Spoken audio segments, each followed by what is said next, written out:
after the callers dropped out, once people they've been dancing, they've been listening to us play this tune for a little while, we want to give them something a little new, a little sort of like keep their interest, be interesting to dance to.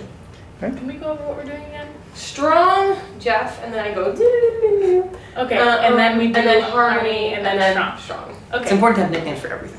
Okay. Okay, like we're like. So this is sort of jumping into the tune after we've been playing it for a while. Okay. But we're gonna do potatoes anyway. Yeah.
That was fantastic.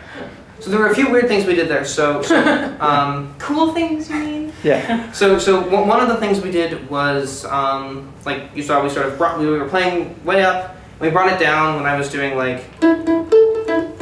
So that has less phrasing than usual because there's no melody and there is a chord progression that's changing. So it is telling people, okay, you're here and then you're here and then you're here, but it's less than usual. And so you can't do it with a crowd that really needs a lot of phrasing all the time. But more experienced crowds, it's great if they have phrasing almost all the time, but you can pull back a little occasionally. So we did that, and then we sort of kept adding things to it, bringing it back up. And one thing to note is that for a dance, so the version that we played was very condensed. When we're playing for a dance, we'll go like a whole time through with just Jeff playing. Because as a dancer, like when you're just listening to it, you need more change. But when you're dancing, it's easy to just ignore the music. Yeah, so there's lots of other things going on. There are all of these people. And you want to swing, and you want to... Yeah, so my attention span is much longer when I'm dancing than when I'm listening or when I'm playing. Yeah. That's difficult when I'm playing for dancing and trying to come up with the right amount of change. So we'll stretch that out, that whole Stretch it a progression little out. bit longer, yeah. Mm-hmm. But that wasn't very compressed. That's pretty close to how we play it. Yeah.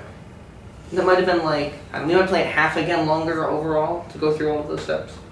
Right. Another thing we did was we did a break. At one point we ended the A and we took a beat of silence before we went into the B.